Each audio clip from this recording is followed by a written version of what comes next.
जय हिंद. नमस्ते विद्यार्थी मित्रांनो. सावित्रीबाई फुले पुणे विद्यापीठाच्या हिवाळी सत्र परीक्षा 2025 या परीक्षेचा आज दिनांक 5 मार्च 2026 रोजी काही अभ्यासक्रमाचे निकाल जाहीर झाले. यामध्ये जवळजवळ 20 अभ्यासक्रमाचे निकाल आज सायंकाळी जाहीर करून देण्यात आलेले आहे. यामध्ये काही अभ्यासक्रमाचे जे काही बॅकलॉगचे विद्यार्थी आहे यांचा निकाल दिसत नाहीये. तर हा प्रॉब्लेम कधी पद्धतीने सॉल्व्ह होईल किंवा कधी सॉल्व्ह होईल आणि दुसरं महत्त्वाचं की आज कोणकोणते निकाल जाहीर झाले याची थोडक्यात आपण माहिती घेऊया. विद्यार्थी मित्रांनो, सावित्रीबाई फुले पुणे विद्यापीठाच्या ऑफिशियल होम पेजवर किंवा online result dot unipune dot A C dot in या वेबसाईटवर आपण गेलात तर आपल्याला आज 5 मार्च 2026 रोजी जे काही निकाल जाहीर झाले ते तुम्हाला दिसून येतील. या ठिकाणी सगळ्यात टॉपला आहे first year bachelor of science म्हणजे BSc हॉस्पिटॅलिटी स्टडी. इथे 2024 पॅटर्न आहे. म्हणजे जे विद्यार्थ्यांनी 2024-25ला प्रथम वर्षात प्रवेश घेतला होता त्या विद्यार्थ्यांचे बॅकलॉग असतील तर ते निकाल या लिंकवर दिसून येतील. तर जे विद्यार्थी आता 2025-26च्या प्रथम वर्ष BSc हॉस्पिटॅलिटी स्टडीजला आहे त्यांचा निकाल या 2025 पॅटर्नमध्ये दिसून येणार आहे. त्यानंतर सेकंड इयर बी फार्मसी 2019 पॅटर्नचा निकाल जाहीर झाला. त्याच्यानंतर SY आणि TY BSc कम्प्युटर सायन्स 2019 पॅटर्नचा निकाल जाहीर करण्यात आलेला आहे. हा फक्त रेग्युलर विद्यार्थ्यांचा आहे, बॅकलॉग विद्यार्थ्यांचा निकाल दिसत नाही. तसेच फर्स्ट इयर BSc 2024 पॅटर्न म्हणजे जे मागच्या वर्षी प्रथम वर्षात विद्यार्थी होते, आता ज्यांचा बॅकलॉग आहे त्यांचा निकाल या लिंकवर दिसून येईल. जे विद्यार्थी आता करंट इयर 2025-26ला प्रथम वर्ष BScला असणार आहे, तर त्यांच्यासाठी ही महत्त्वाची लिंक 2025 पॅटर्न असणार आहे. त्याच्यानंतर फर्स्ट इयर LLB 2023 पॅटर्नचा निकाल जाहीर झाला. त्यानंतर फर्स्ट इयर आणि सेकंड इयर MBA 2019 रिवाइज पॅटर्नचा निकाल जाहीर झालेला आहे. Second year MA journalism and mass communication 24 pattern आहे. त्यानंतर फर्स्ट इयर फिजिकल केमिस्ट्री यांचा 23 पॅटर्न आहे. फर्स्ट इयर ॲज वेल ॲज सेकंड इयर. नंतर फर्स्ट इयर आणि second year MSc botany 2023 pattern यांचा देखील निकाल आहे.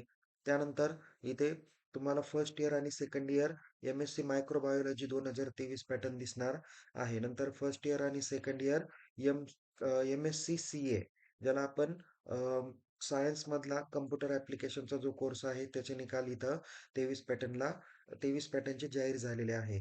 त्यानंतर diploma in labour law and labour welfare exam आहे. हा डिप्लोमा रिलेटेड आहे. त्यानंतर इथे course in forensic and medical jurisdiction याचे पण निकाल आहेत. त्याच्यानंतर diploma course in law law and cyber laws वगैरे हे जे काही कोर्सेस आहे यांचे कालच निकाल जाहीर झालेले या ठिकाणी दाखवत आहे. असे आज जवळजवळ 20 अभ्यासक्रमाचे निकाल हे जाहीर करून देण्यात आलेले आहे. विद्यार्थी मित्रांनो, जे विद्यार्थी MScच्या वर्गात आहे, पण जे विद्यार्थी 2024-25च्या बॅच किंवा त्याच्या अगोदरच्या बॅचचे असतील, तर त्यांच्यासाठी 2023 पॅटर्न आहे. आणि जे विद्यार्थी आता शैक्षणिक वर्ष 2025-26ला प्रथम वर्षात आहे, त्यांचे निकाल या लिंकवर दिसून येणार नाही. पण जे विद्यार्थी 25-26 मध्ये सेकंड इयरला आहे त्यांचे निकाल या लिंकवर 2023च्या दिसून येणार आहे. वेगवेगळ्या विद्यार्थ्यांसाठी वेगवेगळा पॅटर्न आहे, तो काळजीपूर्वक तुम्ही लक्षात घ्या. ओके. निकालाबाबत काही जर का त्रुटी असतील तर आपल्या महाविद्यालयातील परीक्षा विभागाला भेटा. त्यांना एक्झाम सपोर्टला आणि SNTला कॉन्टॅक्ट करायला लावा. दुसरा महत्त्वाचा, आता सगळ्यात महत्त्वाचा प्रश्न आहे की जे विद्यार्थी BSc आणि BSc कम्प्युटर सायन्स 2019 पॅटर्नला आहे, तसेच काही विद्यार्थी BCA 2019 पॅटर्नचे, BBA-CA 2019 पॅटर्नचे होते, SY आणि TYचे. त्यांचा बॅकलॉग एक्झामचा देखील काही इश्यू होता. त्यांचा निकाल दिसत नाहीये. तर तुम्हाला एक मागचं एक्झाम्पल सांगतो, की मागच्या महिन्यामध्ये 9 फेब्रुवारी 2026 रोजी SY आणि TY BCom 2019 पॅटर्नचा निकाल जाहीर झाला. या या निकालात पण बॅकलॉग विद्यार्थ्यांचे निकाल दिसले नव्हते. हे निकाल सर्वसाधारणपणे 22 ते 23 फेब्रुवारी 2026 रोजी जाहीर करून देण्यात आलेले होते.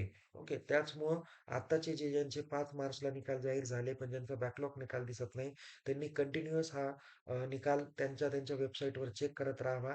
किमान 2 ते 4 दिवस लागू शकतात किंवा मॅक्सिमम 8 ते 10 दिवस पण तुम्हाला तुमचा निकाल जाहीर होण्यासाठी लागू शकतात. मी हे तुम्हाला पाठीमागच्या एक्झामवरून किंवा याच्या अगोदर BCom 2019 पॅटर्नला जो काही प्रॉब्लेम आला, त्या प्रॉब्लेमवरून तुम्हाला सांगितलेलं आहे. तुम्हाला अधिक माहितीसाठी तुमच्या महाविद्यालयातील परीक्षा विभागाला भेटावं लागेल. त्यांच्याकडे रिझल्ट लेजर आले का नाही, त्याची माहिती तुम्ही काळजीपूर्वक बघा. मी पण तुम्हाला त्या संदर्भात काही रिझल्ट लेक्चर आणि काही माहिती समजली तर आपल्या YouTube चॅनल आणि टेलिग्राम चॅनल मार्फत सांगेल. निश्चित तुम्ही आपले हे व्हिडिओ काळजीपूर्वक बघा आणि टेलिग्राम चॅनलमध्ये रोज डेली एक महत्त्वाचे अपडेट आपण देत असतो. तुमचे कोणतेही अपडेट मिसिंग व्हायला नको म्हणून सकाळपासून ते संध्याकाळपर्यंत किमान दिवसभरातले 2 ते 3 टाईम 5 मिनिटं, 10 मिनिटं वेळ काढून दिवसभरातले मेसेज काळजीपूर्वक बघा. जे मेसेज तुमच्या परिचयाचे असतील, तुमच्या हिताचे असतील ते काळजीपूर्वक घ्या. बाकीचे तुम्ही इग्नोर केले तरी काही हरकत राहणार नाही. पण सगळे महत्त्वाचे मेसेज आपल्या हितासाठीच दिलेले असतात याची कृपया आपण नोंद घ्या. तर विद्यार्थी मित्रांनो, निकालाबाबत तुम्हाला माहिती कळली असेल की एस-पी-पी विंटर एक्झामच्या आज जवळ-जवळ 20 अभ्यासक्रमाचा निकाल जाहीर झाला. जे काही बॅकलॉग विद्यार्थी होते त्यांच्या निकालाचा प्रॉब्लेम किमान 8 दिवस तरी लागू शकतात असा माझा एक वैयक्तिक अंदाज आहे. लवकर माहिती रिझॉल्व्ह झाली तर आपणापर्यंत ती पोहोच पण करण्यात येईल. पण आपण कंटिन्यूअस चेक करत राहा. आपला जर का बॅकलॉगचा निकाल दिसला तर कृपया मला इन्फॉर्म करा किंवा चॅट बॉक्समध्ये मला सांगितलं किंवा माझा नंबरही तुमच्याकडे असेलच. मला जरी मेसेज केला तरी मी इतर विद्यार्थ्यांना आपल्या ग्रुपच्या माध्यमातून सांगण्याचा प्रयत्न करेल. पुन्हा भेटूया एका नवीन विषयासह, नवीन व्हिडिओसह. तोपर्यंत टेक केअर. जय हिंद. धन्यवाद.